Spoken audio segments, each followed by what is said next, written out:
और मैंने प्रधानमंत्री से आग्रह भी किया, भाई ऐसे ऐसे लोग हमारे देश में हैं जो पत्थर में प्राण डाल सकते हैं, तो देश के लिए बहुत ही ये कारगर साबित होंगे।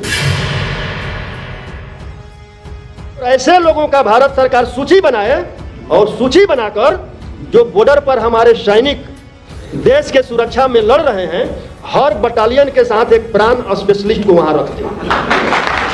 और हमारे देश में जितने हॉस्पिटल हैं, सभी हॉस्पिटल में हर स्पेशलिस्ट डॉक्टर हैं, लेकिन प्राण स्पेशलिस्ट डॉक्टर किसी हॉस्पिटल में नहीं है, तो हर हॉस्पिटल में एक प्राण स्पेशलिस्ट डॉक्टर भी रख दे।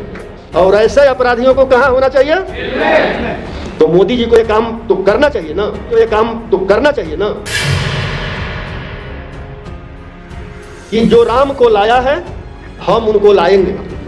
अगर वास्तव में राम भगवान हैं, उनको लाने वाला कोई है क्या? और उन्होंने शपथ लिया कि हमें मंदिर नहीं चाहिए, हमें विद्यालय चाहिए। और मैंने जब पटना में होर्डिंग लगवाया, मंदिर का मतलब मानसिक गुलामी का मार्ग और स्कूल का मतलब जीवन में प्रकाश का मार्ग। अब तय करना है कि आपको किस ओर जाना है।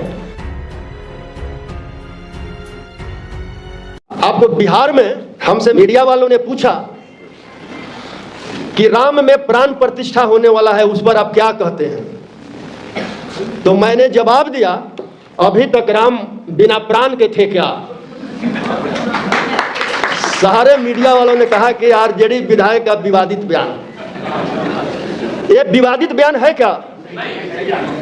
और मैंने प्रधानमंत्री से आग्रह भी किया, भाई ऐसे ऐसे लोग हमारे देश में हैं जो पत्थर में प्राण डाल सकते हैं, तो देश के लिए बहुत ही कारगर साबित होंगे। और ऐसे लोगों का भारत सरकार सूची बनाए और सूची बनाकर जो बॉर्डर पर हमारे सैनिक देश के सुरक्षा में लड़ रहे हैं, हर बटालियन के साथ एक प्राण स्पेशलिस्ट को वहां रख दें।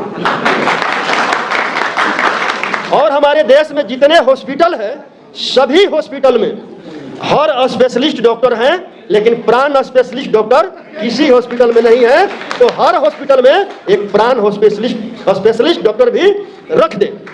अगर ये लोग हमारे सेना में और हॉस्पिटल में जिनका मृत्यु होता है उसमें प्राण नहीं डाल पाते हैं, तो आप समझिए कि ये लोग पूरे देश में अंधविश्वास फैला रहे हैं, पाखंड फैला रहे हैं, मनुवाद फैला रहे हैं। और अंधविश्वास और पाखंड फैलाना कानूनन अपराध है, और ऐसे अपराधियों को कहाँ होना चाहिए? तो मोदी जी को ये काम तो करना चाहिए ना, लेकिन करेंगे नहीं। आज भी वो कह रहे हैं और पूरे देश में चल रहा है कि जो राम को लाया है हम उनको लाएंगे। अगर वास्तव में राम भगवान हैं, उनको लाने वाला कोई है क्या? और राम राज के बारे में आप लोगों को पता है क्या? राम राज में एकलव्य का अंगूठा काटा गया और शंभुक का हत्या किया गया। वध नहीं कह सकते हैं, शंभुक का गला काट करके हत्या किया गया। और शंभुक था कौन? हम जो यहाँ बैठे हुए हैं, हम ही लोगों के समाज का शंभुक थे। और उनका दोष क्या था? वो शिक्षा प्राप्त कर रहे थे और शूद्र समाज को शिक्षा देने का भी काम कर रहे थे। तो क्या शिक्षा देना अपराध है? और शिक्षा देने पर कोई दूसरा नहीं, राम ने ही हत्या करने का काम किया। क्या वो राम ओबीसी SC ST का हो सकता है? क्या हो सकता है? तो हमें समझना पड़ेगा। और उसी मनुस्मृति में लिखा हुआ है कि महिलाओं और शूद्रों को शिक्षा प्राप्त करने का अधिकार नहीं है, महिलाओं और शूद्रों को धन दौलत संपत्ति रखने का अधिकार नहीं है। मैं सोच रहा था कि ये जो शूद्र हम 90% के लोग हैं, उनको ब्राह्मणों ने शिक्षा से वंचित किया, धन दौलत संपत्ति से वंचित किया, समझ में आ रहा है। लेकिन संपूर्ण महिलाओं को उन्होंने क्यों मतलब कि शिक्षा और संपत्ति से वंचित किया? और संपूर्ण महिलाओं को जितने भी ग्रंथ उनका लिखा हुआ है, सभी ग्रंथों में अपमानित किया गया है। चाहे रामायण ले लीजिए, महाभारत ले लीजिए, यानी जितनी भी ग्रंथ है। और मनुस्मृति में तो इतनी अपमानित किया गया है, एक नारी कभी स्वतंत्र नहीं हो सकती है। जन्म के बाद पिता के अधीन, पिता के मरने के बाद भाई के अधीन, शादी हो गया तो पति के अधीन, पति मर गया तो पुत्र के अधीन। महिला को कभी स्वतंत्र नहीं रखना है।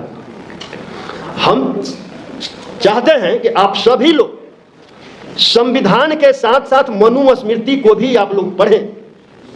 मनुस्मृति उन लोगों का लिखा हुआ है जो लोग आज राम को लाना चाह रहे हैं, राम को ला रहे हैं, और 24 में चुनाव के बाद मनुस्मृति लाना चाह रहे हैं। मनुस्मृति में जो है 4 वर्णों में हमें बांटा गया है। सबसे ऊपर ब्राह्मण, जो ब्रह्मा के मुख से पैदा हुआ है, और जिन ओबीसी एससी एसटी के लोगों को यह भ्रम है कि ब्राह्मण ब्रह्मा के मुंह से पैदा हुआ है, उनसे हम आग्रह करेंगे कि सभी लोग ज्योतिबा राव फूले का गुलामगिरी पढ़े, और उससे थोड़ा सा नीचे कह लीजिए या नीच कह लीजिए क्षत्रिय, और उसे थोड़ा सा नीच वैश्य। ये वैश्य नहीं जो तेली हैं, हलवाई हैं, सूड़ी हैं, रौनियार हैं, वो वैश्य जो बड़े बड़े पूंजीपति हैं, अडानी और अंबानी जैसे, जो जो वैश्य जनरल कोटे में आते हैं। और बाकी चौथा वर्ण जो है, जो पैर से जन्मे, हम सभी ओबीसी एससी एसटी के लोग हैं। ऐसा हो सकता है कि एक बाप का 4 पुत्र हो, कोई सर्वश्रेष्ठ हो और कोई नीच हो सकता है क्या? तो हम फिर से दोबारा नीच न बने, उसके लिए भी केंद्र में बैठे सरकार को 24 में हमें सबको एक होकर के मिटाना पड़ेगा।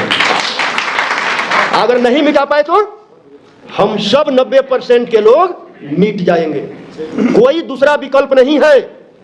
और जो हमारे ओबीसी एससी एसटी के लोग हैं, जो हमारे बीच आएंगे, जो उनके गोद में बैठे हुए हैं, उनके लिए ही काशी राम जी ने चमचा युग लिख दिया। और क्या कहा? हमारे ही लोग कुछ चमचे हो गए हैं जो उनके गोद में बैठकर हमारा सौदा कर रहे हैं। और जिनको जवानी में चमचागिरी करने का लत लग जाता है, वो ताह जीवन दलाली करने का काम करते हैं। वैसे दलालों से सावधान रहना है कि नहीं रहना? तो क्या करना होगा? आरएसएस और बीजेपी वाले एक कुल्हाड़ी का काम कर रहे हैं, और वो कुल्हाड़ी सभी ओबीसी एससी एसटी के लोगों को काट रहा है। लेकिन उस कुल्हाड़ी में जो बेट किसका है? अगर बेट को ही निकाल दिया जाए तो कुल्हाड़ी काम करेगा? तो निकाल दीजिए 24 के चुनाव में उस बेट को ही कि कुल्हाड़ी निष्क्रिय हो जाए। न बेट रहेगा न कुल्हाड़ी हमें काटेगा। और जो जयंती है सावित्री बाई फूले जी का और फातिमा शेख जी का, अवंती बाई लोधी जी का, तो शिक्षा के क्षेत्र में मैं भी जो है 7 जनवरी को सावित्री बाई फूले का मैं डेहरी ओम सोन में जयंती मनाया था। उसमें लगभग 25-30 हजार लोग आए थे, और महिला और पुरुष का बराबर हिस्सेदारी था। क्योंकि मैंने सबको आग्रह किया था कि जो भी आए अपनी पत्नी को लेकर आएंगे, क्योंकि जब तक महिला में बदलाव नहीं होगा, सामाजिक बदलाव संभव नहीं है। और उस कार्यक्रम के बाद हमारे यहाँ जितना शिव चर्चा वगैरह हो रहा था, सारी महिलाओं ने ढोलक झाल सब ला करके फेंक दिया,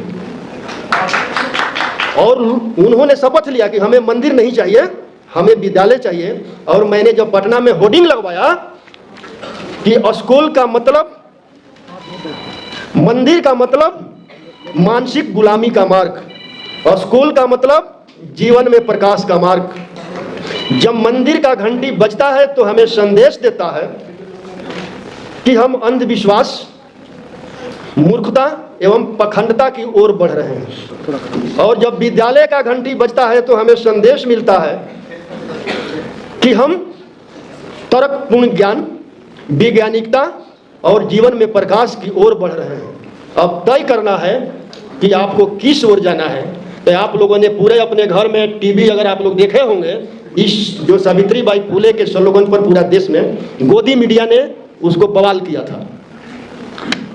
तो हम आप लोगों से आखिरी बार आग्रह करता हूं, क्योंकि बार बार हमें कहा जा रहा है कि अपने बात को समाप्त करिए, कि बस यहां से सभी लोग शपथ लेकर जाएं कि हमें 24 के आने वाला लोकसभा चुनाव में जो भी संविधान के विपक्ष में खड़ा हो उसे हमको समाप्त करना है, और जो संविधान के बचाने वाले लाइन में खड़े हों उनको जिताकर पार्लियामेंट भेजना है।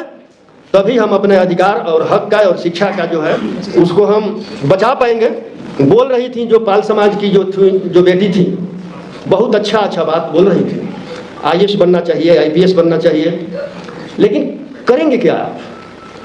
आपको जो नई शिक्षा नीति थी 2020 के द्वारा जो लेटरल एंट्री लाया गया है, जिसके द्वारा लगभग 400 संयुक्त सचिव बना दिया गया है। आपके आईएएस जो बनेंगे अब संयुक्त सचिव तक वो पहुंचेंगे क्या? और उसमें एक भी आपके ओबीसी एससी एसटी के लोग नहीं हैं। तो मैं इसी के साथ अपने वाणी को विराम देता हूं। जय बुद्ध, जय भीम, जय मंडल, जय संविधान, जय ओबीसी।